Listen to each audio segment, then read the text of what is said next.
बुद्धि, मन या फिर हमारे इस तीसरे आयाम से बाहर का ज्ञान जो मैं कुछ दिनों से आप लोगों तक पहुंचा रहा हूं, वो ज्ञान मेरे पास कहां से आ रहा है या फिर मेरे इस ज्ञान का स्रोत कहां पर है, इस विषय पर भी मैं आज चर्चा करने वाला हूं। इसके अलावा मैं आज आपको ये भी बताने वाला हूं कि हम इंसानों की अंतरिम जागृति क्यों नहीं होती है या फिर कौन होता है ऐसा जो हमारी अंतरिम जागृति नहीं होने देना चाहता है, वो भी सही दिशा में, मतलब सत्य मार्ग वाली दिशा में। क्योंकि कुछ दिनों से मैं नोटिस कर रहा हूं कि कोई अचानक से मुझे कमेंट करता है कि आपका ज्ञान तो संत बनवारी लाल बता रहे हैं या फिर कोई अन्य बता रहे हैं, लेकिन मेरे इस ज्ञान का वास्तविक स्रोत आखिर है कहाँ, ये भी मैं क्लियर आपको इस वीडियो में करने वाला हूँ। जो भी मैं इस चैनल पर बता रहा होता हूँ, जिस भी तरह का रहस्य वो आपको लगता हो लेकिन आपको शायद मालूम ना हो, ये सब ज्ञान जो मैं आपको बता रहा हूँ या फिर कहीं और से आपको सुनने को मिलता है,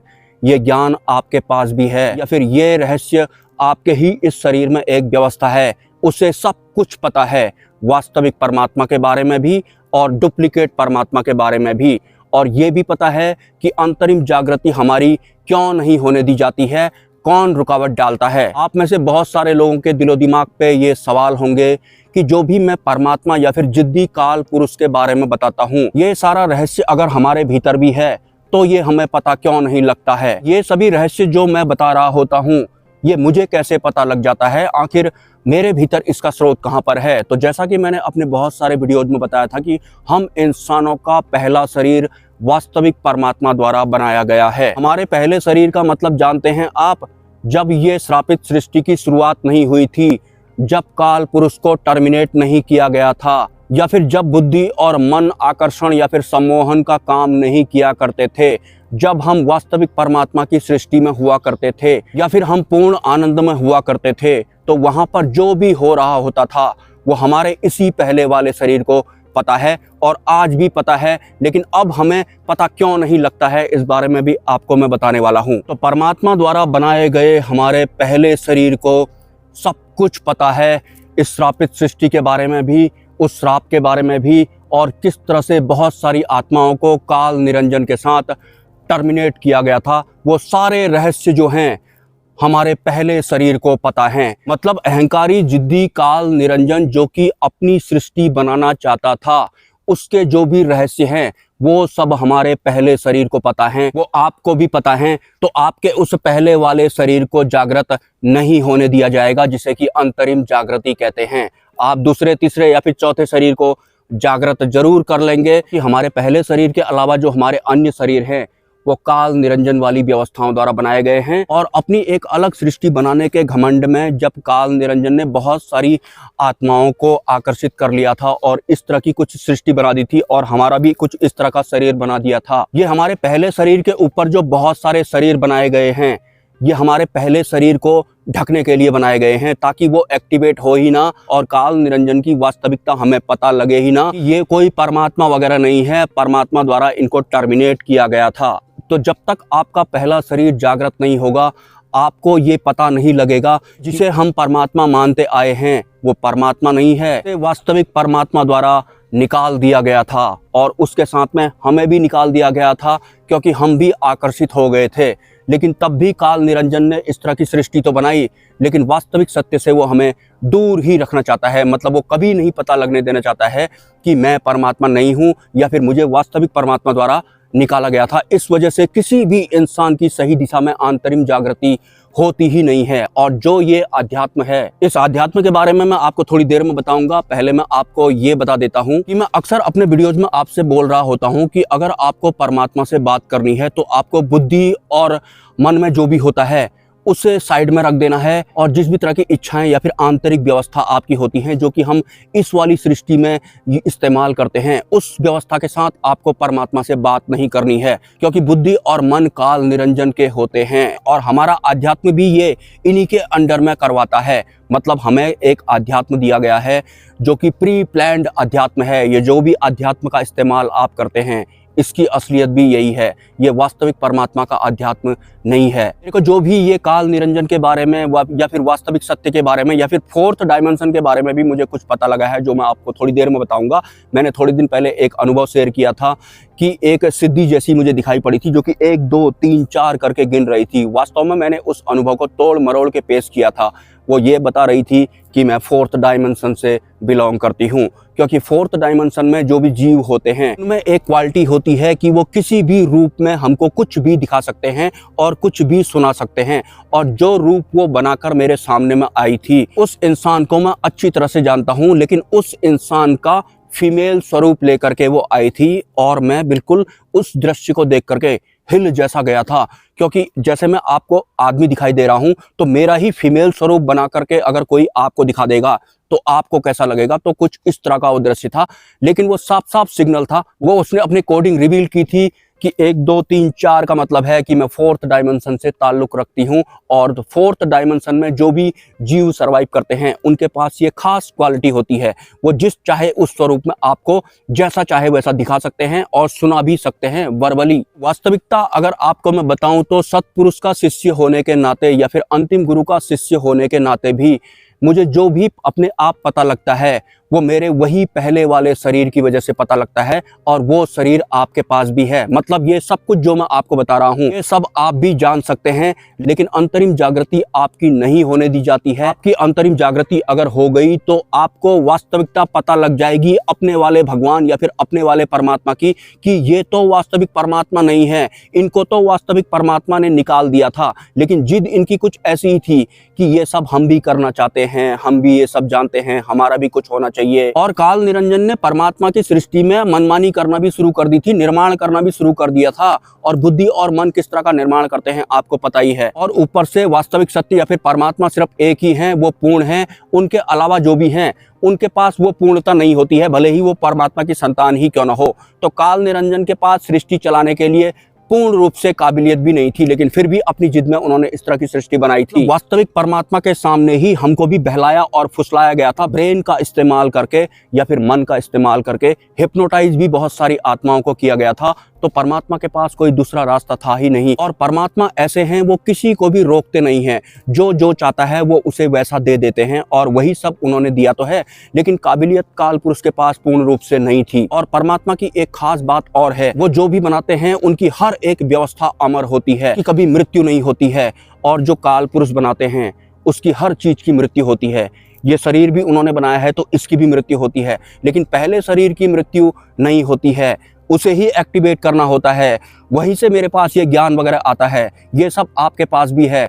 तभी मैं आपसे कहता हूँ, परमात्मा से जब भी आपको बात करनी है, इच्छाएं वगैरह नहीं करनी है, वो बिल्कुल अलग व्यवस्था है। इस संसार के तामझाम के साथ आपको परमात्मा से वार्तालाप नहीं करना है, आप करके देखना। और हाँ, ये काल निरंजन कुछ ऐसे जिद्दी भी हुआ करते थे या फिर ऐसे अहंकारी भी हुआ करते थे कि परमात्मा ने इनको टर्मिनेट तो कर दिया, अपनी सृष्टि बनाने की इच्छा या फिर चाह तो इनके अंदर फिर भी थी, लेकिन ये भी जानते थे कि बाकी सारी सोल्स ने भी ये सब रहस्य देखा है कि मुझे परमात्मा द्वारा निकाला गया है। अगर मैं इनका भगवान या फिर इनका परमात्मा बन जाता हूँ तो मैं बन नहीं पाऊंगा। तो हमें उस रहस्य को भुलाने के लिए हमारे पहले शरीर के साथ हमारे बहुत सारे शरीर बना दिए गए, और हमें एक अध्यात्म भी दे दिया गया, और द्वंद्व में हम आ गए, भय भी हमें दे दिया गया। बाकी ये जितने भी विकार हैं ये वहीं से आए हैं, उसी दिन से आए हैं। इन सब की उत्पत्ति का वास्तविक स्रोत हम सबको पता है, लेकिन हमारे पहले शरीर को पता है, जो कि एक्टिवेट काल निरंजन होने ही नहीं देता है। तो अगर आप अपने पहले शरीर को एक्टिवेट करना चाहते हैं तो परमात्मा से बात करते वक्त आपको बिल्कुल भी ऐसे ट्रीट नहीं करना है जैसे कि आज तक आप बाकी के भगवानों से ट्रीट कर रहे थे। बुद्धि और मन को भी पता नहीं लगता है, परमात्मा अगर हमें कुछ बताते हैं तो ये उनका तो सिस्टम ही बिल्कुल अलग है। और हाँ, जब परमात्मा ने काल निरंजन को खाली स्पेस दे दिया था बिना चार तारों वाला, तो ये जो बहुत सारे डायमेंशन होते हैं इन सब के भी द्वार होते हैं। लेकिन काल निरंजन ने क्या किया, एक तो बहुत सारे हमारे शरीर बना दिए, ऊपर से हमें अपना वाला अध्यात्म भी दे दिया। उसके बाद हम अपने आप को शरीर मानने लग गए और मन के हिसाब से हमको इच्छाएं दे दी गई, सुख दुख वगैरह दे दिए गए, दर्द दे दिया गया, भय दे दिया गया, कई तरह की चेतनाएं हमारे इन बहुत सारे शरीरों को चलाने वाली हो गई। तो जो परमात्मा का पहला शरीर है हमारा, उसके तरफ ध्यान ही नहीं जाता है। हम इसी सृष्टि में, जो ये श्रापित सृष्टि है, इसमें ही उलझ जाते हैं। पहले शरीर को सब कुछ पता है, हमें उस शरीर को एक्टिवेट करने दिया ही नहीं जाता है। और जो अपने पहले शरीर वाली व्यवस्था से कनेक्ट हो जाता है, उसके बाद उसे ये सारे रहस्य अपने आप ही पता लगने लग जाते हैं। लेकिन ये कुछ ऐसे रहस्य होते हैं कि हर किसी इंसान को ये हजम होंगे ही नहीं, क्योंकि सत्य तो यही है। तो सत्य आज तक हमको बताया गया है, वो हमें कुछ रहस्य को, राज को दबाने के लिए बताया गया है। कि तो काल निरंजन को इस बात का भी डर था कि ये जितनी भी आत्माओं को मैंने अपनी वाली सृष्टि में अंडर में कर लिया है अपने, तो पहले तो मैं इन्हें वास्तविक सत्य ही भुला दूंगा, और उसके बाद अगर ये आध्यात्म की लाइन में आएंगे भी, दुख इन्हें ज्यादा ही हो जाएंगे, तो इनको अपना वाला परमात्मा पहले से ही बना के दे दूंगा। और काल निरंजन ने अपने आयाम और परमात्मा के आयाम के बीच में जो द्वार होता है वो भी बंद कर दिया था। काल निरंजन ने ऐसा किया था। मतलब मेरी सृष्टि में जितने भी जीव वगैरह हैं, ये कभी मेरी सृष्टि से बाहर जा ही नहीं पाएंगे। उससे पहले ही मैं इनको खुद ही परमात्मा बन के दिखा दूंगा। वहां तक तो ये वैसे भी पहुंच नहीं पाएंगे। और परमात्मा के श्राप के अकॉर्डिंग जिन भी आत्माओं ने काल निरंजन का सपोर्ट किया था, काल निरंजन को ऐसा श्राप दिया गया था कि जितना इनको दुख दर्द होगा, जितना ये छटपटाएंगे, ही तेरा आहार होगा, और जब तक तुझे आहार मिलेगा तू भी जिंदा रहेगा, तेरी सृष्टि भी इस तरह की रहेगी। तो ये वाला रहस्य भी काल निरंजन ने हमको भुलाया है। सोचिए आप, अगर आपको अपने भगवान या फिर अपने ईश्वर या फिर अपने अल्लाह के बारे में ये पता लगेगा कि जिसे हम गॉड मान रहे हैं, उन्हें तो श्राप दिया गया है कि जितना तेरी सृष्टि में रहने वाले जीवों को दुख होगा वही तेरा आहार होगा, तो क्या आप उन्हें भगवान मान पाएंगे, गॉड मान पाएंगे या फिर अल्लाह मान पाएंगे? कोई भी जीव नहीं मानेगा। इस वजह से काल निरंजन कभी चाहता ही नहीं है कि ये वाला जो रहस्य है ये किसी भी पृथ्वी लोक के इंसान को पता लगे। और तो और ये ब्रेन वाला काल निरंजन कुछ इस हिसाब का है कि इसके अलावा इनकी जितनी भी संतानें या फिर अवतार हुए थे, वो रहस्य इन्होंने उनको भी नहीं बताया है। काल निरंजन कभी भी डायरेक्ट सामने में नहीं आता है, ये बाकी के भगवानों को अलग अलग धर्मों के हिसाब से खड़ा कर देता है। मतलब जो हमारे इस पृथ्वी लोक में बहुत सारे धर्म हैं और बहुत सारे जो भगवान हैं, उन सबको भी काल निरंजन की वास्तविकता नहीं पता है। तो बहुत सारे भगवानों ने कोशिश भी की थी कि इस पृथ्वी लोक में मनुष्य जिस तरह से छटपटा रहा है, 90% दुखों से में ही वो घिरा रहता है, सुख तो नाम मात्र के उसके जीवन में होते हैं। तो बहुत सारे भगवानों ने कोशिश की थी कि मनुष्यों का दुख हम दूर कर देंगे, लेकिन उन्हें नकली परमात्मा ने कभी ये वास्तविक सत्य बताया ही नहीं है। खुद के अवतारों को भी ये सत्य नहीं बताया है। हम इंसान तो दूर की बात है, जो भी भगवान आज तक इस पृथ्वी लोक में आए हैं, उनमें से कोई भी हमारे दुख दूर नहीं कर पाया था। इस वजह से बहुत सारे भगवान जिनको आप भी मानते होंगे, वो दुखी भी रहते हैं, कोई रास्ता निकलता ही नहीं है। तो परमात्मा के श्राप के अकॉर्डिंग जितना मांस वाली बॉडी वालों को दुख होगा, जितना भी वो तड़पेंगे, छटपटाएंगे, उतना ही वो पोषित होते रहता है। तो वो अपना एक अच्छा वाला स्वरूप हमें दिखाता है और बुरा वाला स्वरूप वो कभी दिखाना ही नहीं चाहता है। लेकिन उसका अच्छा वाला और बुरा वाला स्वरूप, हमारा जो पहला शरीर है, उसे साफ साफ पता है, हमारे सामने ही ये सब हुआ था, लेकिन हमें भुला दिया गया था। और अध्यात्म काल निरंजन ने जो ये बनाया है, इस पूरे पृथ्वी लोक के अध्यात्म की बात मैं आपको बता रहा हूँ।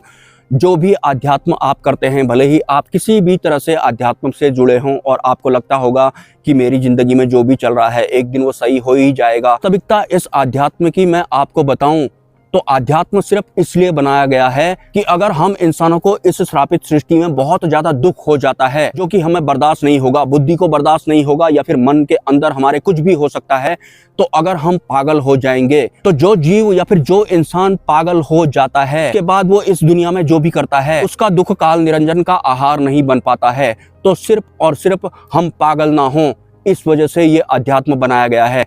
आपने नोटिस किया होगा, अध्यात्म में हम होते भी हैं, लेकिन कोई कहीं पहुंचता ही नहीं है। ज्यादा से ज्यादा हमें सिद्धियां प्राप्त हो जाती हैं, थोड़े समय के लिए हमारे दुख दूर हो जाते हैं, या फिर बाकी लोग उन दरबारों में आने लगते हैं। वक्त के लिए जो सुकून हमें मिलता है, तो थोड़ी उम्मीद जैसी जागती है कि हाँ, कुछ तो है इस दुनिया में, आगे को भी ऐसा ही होगा। उसी तरह के सुकून को प्राप्त करने के लिए हम इस जीवन में सर्वाइव कर रहे होते हैं, लेकिन वास्तव में एक मात्र मकसद होता है हमें इस पृथ्वी लोक में लॉन्च करने का, नकली परमात्मा के द्वारा, कि जितना दुख तुम्हें होगा उतनी ही ये सृष्टि फूलती फलती रहेगी। जो कि नकली भी होती है। इस तरह का वैसे कहीं होता नहीं है। आप देखिए किस तरह का होता है हमारे इस फिजिकल वर्ल्ड में। ये सब जो होता है ना, जो हमें दिखाई पड़ रहा है और हम इसे महसूस भी कर रहे हैं, ये सपनों में होता है, या फिर हम इसका पिक्चर वीडियो जैसा बना सकते हैं। वीडियोज वगैरह में ही ये सब होता है। कुछ इसी तरह का सपना देख करके इस तरह की सृष्टि का निर्माण किया गया है, या फिर इसको पॉपअप किया गया है। हमारे दुखों की आड़ लेकर इस तरह की सृष्टि का निर्माण किया गया है और वास्तविक सत्य से हमें वंचित रखा गया है। थोड़े दिन पहले मैंने एक अनुभव भी शेयर किया था कि मुझे अंतिम गुरु ने बोला था कि आपका इस डायमेंशन से ताल्लुक नहीं है। आपसे जो भी काम करवाया जाना था वो काम लगभग 90% करवाया जा चुका है। बाद में मुझे क्या अनुभव होता है, मुझे एक दृश्य दिखाई पड़ता है। सिंपली वो स्पेस का ही कोई दृश्य था और उस दृश्य में एक द्वार जैसा खुलता है। वहां से 5-6 इंसान रूपी कोई बाहर को निकल के आ रहे होते हैं और जब मैं उनको देखता हूं तो मेरे अंदर ऐसा बिल्कुल भी फील नहीं होता है जैसा कि इस दुनिया में या फिर इसी पृथ्वी लोक के दृश्य देखने के दौरान हमारे अंदर फील होता है। वो बिल्कुल अलग ही फीलिंग थी। वो द्वार था, जो मोक्ष द्वार था, वो खुल गया है। मतलब अब जो मोक्ष द्वार है वो खुल गया है। मैंने उस मोक्ष द्वार को खुलते हुए देखा है। इसलिए मैं अपने वीडियोज में बोलता हूं कि आज तक किसी को भी मुक्ति नहीं मिली थी, अब द्वार खुल चुका है। मतलब जो भी अब सतमार्ग पे चलेगा, बुद्धि और मन को ज्यादा भाव नहीं देगा, तो अब ऑटोमेटिक मृत्यु के बाद वास्तविक मोक्ष या फिर वास्तविक परमात्मा को प्राप्त करेगा। नकली वाले परमात्मा को नहीं प्राप्त करेगा, जिन्होंने कि वो द्वार ही बंद कर दिया था कि मेरी सृष्टि में जो भी जीव रहते हैं मैं उनको कभी भी वास्तविक सत्य से मिलने ही नहीं दूंगा। इसलिए उन्होंने द्वार भी बंद कर दिया था और जो भी रहस्य हमको पता था हमारे पहले शरीर को, वो भी हमें भुला दिया गया था हमारे बहुत सारे शरीर बनाकर। मिलते हैं किसी नेक्स्ट वीडियो में। नमस्कार।